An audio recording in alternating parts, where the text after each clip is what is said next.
Welcome to Lecture 10, which is covering John chapter 9. Change my background again. You'll see behind me the 2004 archaeological work, which unearthed the Pool of Siloam. You can see the steps. You can see a little flat spot, some more steps. The best estimate is that this Pool of Siloam served as a mikvaot, a place of ritual cleansing. Now, prior to 2004, the only thing we had was a pool that had formed at the end of Hezekiah's tunnel and then had been blocked in, circled with walls and developed. And that was claimed to be the Pool of Siloam for quite a few centuries. But in 2004, they uncovered this one outside of the city to the south, which causes us to remember John 5, where the man was sitting at the Pool of Bethesda in the northeast corner of the city. And so this is a different situation. It's on the other side of the Temple Mount, but just thought I would change the background up for that as we talk about John chapter 9, where Jesus sends the man to the Pool of Siloam, which means literally sent, the pool where he was sent to. So let's begin, as we normally do, with a brief outline of John chapter 9. We find that it begins with the disciples' question to Jesus about the man that they encounter in verses 1 and 2. 3 through 5 is Jesus' own response to their question. John 9 verses 6 through 12 provide us the retelling of the miraculous event. Verses 13 and 17, we have an encounter of the Pharisees and the man. And then in verses 18 through 22, the Pharisees talk to the man's parents.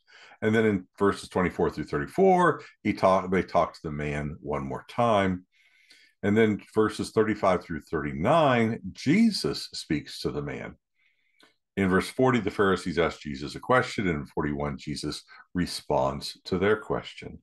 So we can see that the discussion really doesn't involve Jesus a lot. He responds to the disciples, he works the miracle, then he disappears from verse 13 all the way through verse 34. At the center of it is we'll call it a trial between the Pharisees and the man as they try to figure out what's going on. We'll talk about what happens to those three central elements pretty soon.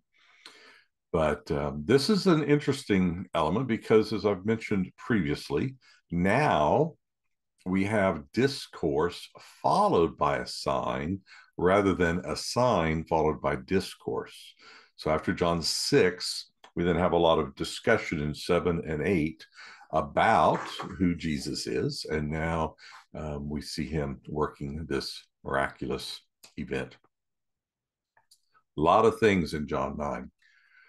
We find in the first 2, there's the question of sin and somebody guilty for sin, which is a common perception. We have a repeat to being born, this time born from a below, born of the flesh. But that takes us back to born of the Spirit. And the introduction of the idea of blindness. And what does that mean? What does it entail? And that's going to be the topic then at the end of this chapter.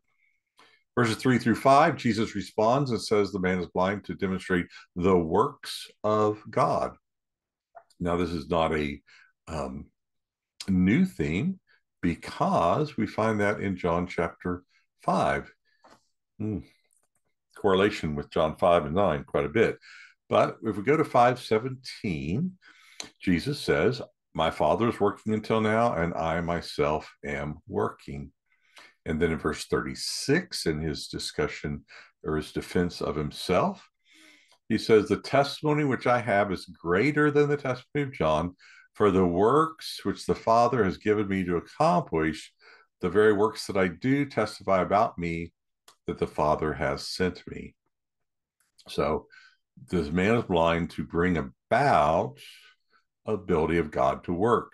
And then in John chapter 7, which just immediately precedes this, because we're still at the same festival, in verse 3, his brothers say, go to Judea so your disciples may see your works which you are doing.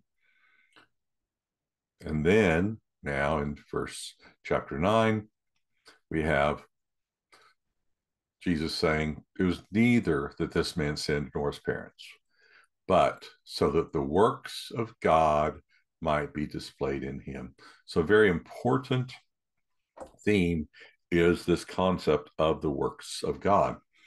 And then we find in verse 5, he says, I am the light of the world. While I am the light of the world, while I'm in this world, I am the light of the world, which is a repetition of what he had to say in John 8:12. I am the light of the world. The one who follows me will not walk in darkness, but have the light of life. And so what we see in John 9, in this early section, is that we're bringing in ideas from earlier in the text and developing them, building upon them. And this sign that Jesus is about to work will demonstrate that he actually is the light of the world. Verses 6 through 12 talks about the miracle. It's not very complex, but what happens is when he returns, then the crowd doesn't know. So verse 6, he spat on the ground, told the man, go wash. He sent him away. The man came back seeing. Wow, that's not much there. But his neighbor said, isn't this guy who used to sit and beg? But others were saying, no, this is not him, but it's somebody like him. And they're asking about how his eyes were open. So he talks about what Jesus did and what happened. Right? So we have Jesus work a sign, but the response to the sign is a divided crowd. Now, as you could probably guess, it is the Sabbath. Because what would a controversy be if it didn't have the Sabbath involved? So they bring him to the Pharisees, and they refer to the man as the one who was formerly blind. So the problem is Jesus made clay and opened his eyes. What did Jesus do in John 5 on the Sabbath? He simply spoke. So we have this question of, is Jesus working? Is he not working? Are these the works of God? Does God continue to work? And it's a very interesting play on words and thoughts. But the Pharisees, when he says, this is what happened, some Pharisees said, this man is not from God, but others said, how can a man who is a sinner perform such signs? There is a division among them. So what we begin to see is that the works of Jesus, the activities of Jesus, are actually dividing the people. Some are holding a former stance or position that this is not possible. Others are saying these are the works of God. How could he do such things if God were not with him? Kind of reminds me a little bit of the words of Nicodemus in John chapter 3. And so, not believing the man, they call his parents in verse 18. And is this your son? And say, well, he's our son. We know he's born blind, but we don't know what they're going to do.